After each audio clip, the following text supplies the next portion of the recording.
আসসালামু আলাইকুম, সবাইকে স্বাগত জানাচ্ছি গ্লোবাল ভিউজে। আপনাদের সাথে আছি আমি ফারজানা নিসা। আজ জানাবো আন্তর্জাতিক গণমাধ্যমে আলোচিত সংবাদ ও বিশ্লেষণ। ফিলিস্তিনের গাজা উপত্যকায় আরও কয়েকজন ইসরায়েলি সেনার প্রাণ গেছে। পশ্চিম তীরে প্রতিরোধ যোদ্ধাদের শুটিং অপারেশনে নিহত হয়েছেন ৩ ইহুদি বসতি স্থাপনকারী।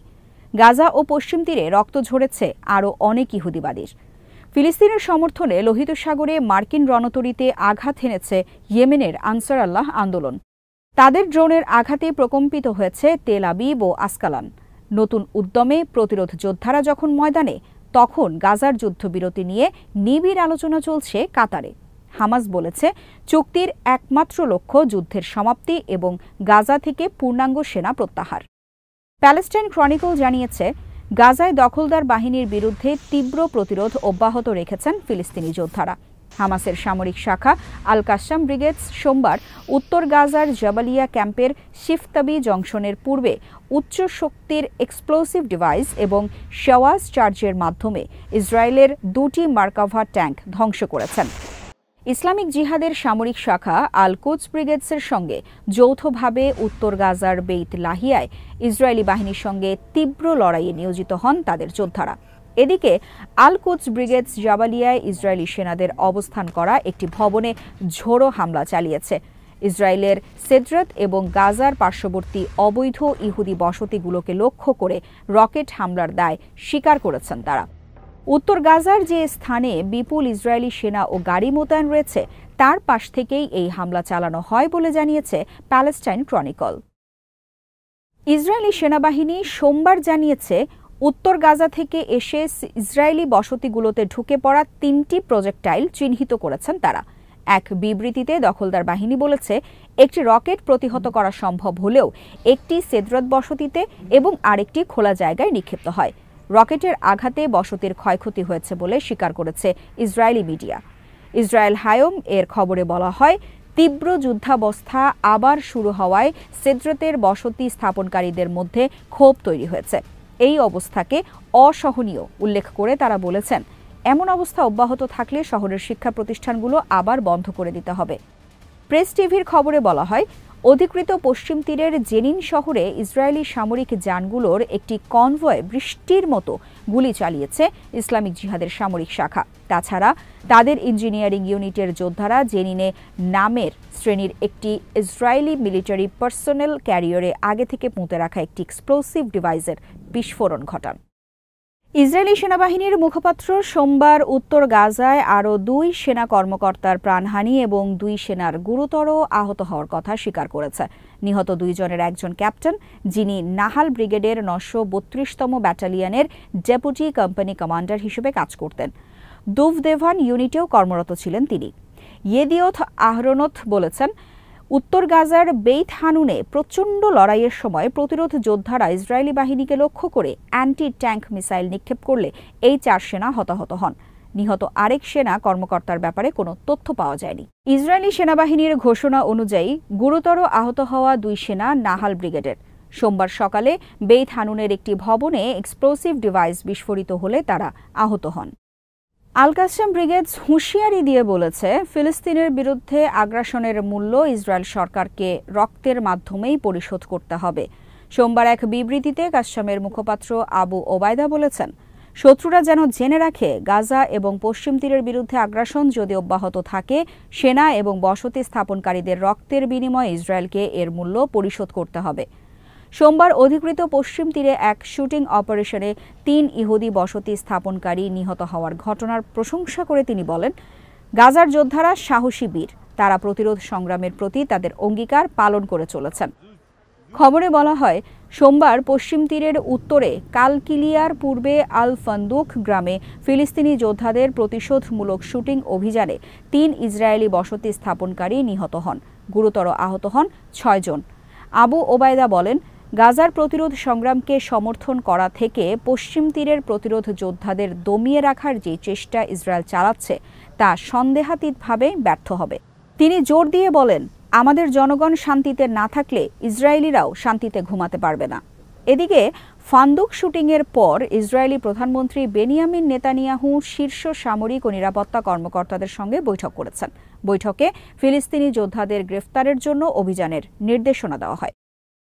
ফিলিস্তিনি জনগণ এবং তাদের প্রতিরোধ সংগ্রামের প্রতি সংহতি জানিয়ে মার্কিন রণতরী এবং ইসরায়েলি সামরিক অবস্থানগুলোর বিরুদ্ধে 4টি অভিযান পরিচালনা করেছে ইয়েমেনের হুথি আনসার আল্লাহর নেতৃত্বাধীন সশস্ত্র বাহিনী।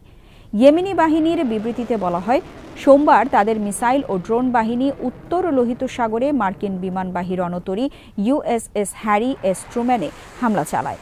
ইয়েমেনে বড় ধরনের হামলার প্রস্তুতি নেওয়ার সময় 2টি ক্রুজ মিসাইল এবং 4টি অ্যাটাক ড্রোনের মাধ্যমে এই হামলা চালানো হয়। অভিযানের অভীষ্ট লক্ষ্য অর্জিত হয়েছে বলে বিবৃতিতে বলা হয়। এদিন ইয়েমেনের ড্রোন বাহিনী ইসরায়েলের গুরুত্বপূর্ণ অবস্থানগুলোকে লক্ষ্য করে 3টি অভিযান পরিচালনা করে। প্রথম অভিযানে তেল আবিবের একটি সামরিক অবস্থান, দ্বিতীয় অভিযানে আসকালানের গুরুত্বপূর্ণ একটি স্থান এবং তৃতীয় অভিযানে তেল আবিবের আরেকটি সামরিক অবস্থানে হামলা চালানো হয়। 3টি অভিযানের লক্ষ্য নিখুঁতভাবে অর্জিত হয়েছে বলে জানিয়েছে ইয়েমেনি বাহিনী। আগের দিন বাহিনীর মুখপাত্র ব্রিগেডিয়ার জেনারেল ইয়াহিয়া সারি অধিকৃত হাইফার দক্ষিণাঞ্চলের ওরথ বিদ্যুৎ কেন্দ্রে হাইপারসনিক ব্যালিস্টিক মিসাইল হামলার কথা জানিয়েছিলেন। ইরানের ইসলামী বিপ্লবী গার্ড বাহিনী বা IRGCর প্রধান কমান্ডার মেজর জেনারেল হোসেন সালামি বলেছেন, আঞ্চলিক প্রতিরোধ ফ্রন্টের শক্তি এখন সর্বোচ্চ পর্যায়ে রয়েছে। কেরমানে এক অনুষ্ঠানে সোমবার তিনি বলেন, বর্তমানে প্রতিরোধ ফ্রন্ট তার শক্তির শীর্ষে অবস্থান করছে। অন্যদিকে শত্রুরা ঘৃণার বস্তুতে পরিণত হয়েছে, ভয়ে কাঁপছে তারা। প্রতিরোধের সামর্থ্য এবং শত্রুদের পতনের এই গল্প অব্যাহত থাকবে বলে দৃঢ়তার সঙ্গে উল্লেখ করেন তিনি। লেবাননের হিজবুল্লাহর প্রশংসা করে সালামি বলেন, সংগঠনটি তাদের চাওয়াকে ইসরায়েলের ওপর চাপিয়ে দিতে পেরেছে। অগণিত প্রতিশোধমূলক অভিযানের মাধ্যমে তেল আবিবকে বৈরুতের সঙ্গে যুদ্ধবিরতিতে আসতে বাধ্য করে লেবাননে আগ্রাসনের অবসান ঘটিয়েছে তারা। তিনি বলেন, লেবানিজ যুবকদের মনে জিহাদের চারা রোপণ করা সৈয়দ হাসান নাসরাল্লাহ এবং হাশেম শফিউদ্দিনের শাহাদাতের পরও হিজবুল্লাহ তার পথ থেকে বিচ্যুত হয়নি। মুসলিম বিশ্বের শত্রুরা হতাশা থেকে বেসামরিক নিরীহ মানুষ হত্যার পথ বেছে নিয়েছে উল্লেখ করে তিনি বলেন, অথচ এই ঘৃণিত পথে হাঁটেননি মুসলিম যুবকরা এবং এই ধারাবাহিকতায় ইসলামের শত্রুরা এখন স্পষ্টতই ধ্বংসের দিকে এগোচ্ছে। হামাসের কর্মকর্তা আহমদ আবদ আল হাদি বলেছেন, ইসরায়েলের সঙ্গে প্রস্তাবিত যুদ্ধবিরতি এবং বন্দি বিনিময় চুক্তির একমাত্র লক্ষ্য যুদ্ধের সম্পূর্ণ অবসান এবং গাজা থেকে ইসরায়েলি সেনাদের পূর্ণাঙ্গ প্রত্যাহার।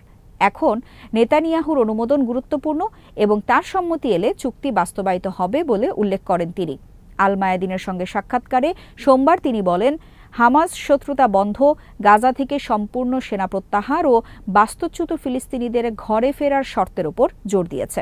ফিলিস্তিনি জনগণের দুর্ভোগ লাঘবের প্রবল ইচ্ছা থেকে আলোচনায় হামাস উল্লেখযোগ্য নমনীয়তা দেখিয়েছে বলে জানান তিনি। চুক্তির পর গাজা শাসনের বিষয়ে আবদ আল হাদি স্পষ্ট করেন, গাজার বাসিন্দাদের সম্মতিক্রমে একটি ফিলিস্তিনি বেসামরিক বডি উপত্যকার শাসন, সীমান্ত ক্রসিং পরিচালনা, ত্রাণ, পুনর্গঠন ও পুনর্বাসনের কাজ করবে। আল হাদি মন্তব্য করেন, বল এখন নেতানিয়াহুর কোর্টে, কারণ সব শর্তে মধ্যস্থতাকারীদের ঐক্যমত্য এসেছে। এখন চুক্তি করবেন নাকি করবেন না এটি তার উপর নির্ভর করছে। সেনা প্রত্যাহার বাস্তবায়ন নিশ্চিত করতে হামাস স্পষ্ট ম্যাপের অনুরোধ জানিয়েছে উল্লেখ করে তিনি বলেন, প্রস্তাবিত চুক্তিটি সম্পূর্ণ এবং কোনোভাবেই আংশিক নয়, যার লক্ষ্য আগ্রাসন শেষ করা এবং ইসরায়েলি সেনাদের সম্পূর্ণ প্রত্যাহার নিশ্চিত করা। তিনি উল্লেখ করেন, এখন মধ্যস্থতাকারীরা ইসরায়েলের আনুষ্ঠানিক অবস্থান এবং নেতানিয়াহুর স্বাক্ষরের জন্য অপেক্ষা করছেন। আল জাজিরা জানিয়েছে, যুদ্ধবিরতি নিয়ে নিবিড় আলোচনার মধ্যে গাজা উপত্যকায় ইসরায়েলের বর্বর হামলায় আরও 48 ফিলিস্তিনি নিহত হয়েছেন। এর মধ্য দিয়ে উপত্যকাটিতে নিহতের সংখ্যা অন্তত 45,854 জনে পৌঁছেছে। গাজার স্বাস্থ্য মন্ত্রণালয় জানিয়েছে, গত 24 ঘণ্টায় ইসরায়েলি বাহিনীর অব্যাহত আগ্রাসনে আরও 75 জন আহত হয়েছেন। আহতের মোট সংখ্যা অন্তত 1,09,139। অনেক মানুষ এখনও ধ্বংসস্তূপের নিচে এবং রাস্তায় আটকা পড়ে আছেন, কারণ উদ্ধারকারীরা তাদের কাছে পৌঁছাতে পারছেন না। ফিলিস্তিনি স্বাস্থ্য কর্তৃপক্ষের মতে, গাজা উপত্যকা জুড়ে বিধ্বস্ত বাড়ির ধ্বংসস্তূপের নিচে এখনও 10,000-এরও বেশি লোক নিখোঁজ রয়েছেন। 2023 সালের 7 অক্টোবর হামাসের নজিরবিহীন হামলার পর থেকে ইসরায়েল গাজা উপত্যকায় অবিরাম বিমান ও স্থল হামলা চালিয়ে যাচ্ছে। হামলায় হাসপাতাল, স্কুল, শরণার্থী শিবির, মসজিদ, গির্জা সহ হাজার হাজার ভবন ক্ষতিগ্রস্ত বা ধ্বংস হয়েছে। তাছাড়া প্রায় 20 লাখেরও বেশি বাসিন্দা তাদের বাড়িঘর ছাড়তে বাধ্য হয়েছেন। ক্ষতিগ্রস্ত বা ধ্বংস হয়েছে অবরুদ্ধ ভূখণ্ডের 60% অবকাঠামো। আজ এখানেই শেষ করছি। সবাই ভালো থাকুন, সুস্থ থাকুন আর দেখতে থাকুন বিডি ভিউজ। চ্যানেলটি ভালো লাগলে সাবস্ক্রাইব করুন, সংযুক্ত থাকুন আমাদের ফেসবুক পেজে। আল্লাহ হাফেজ।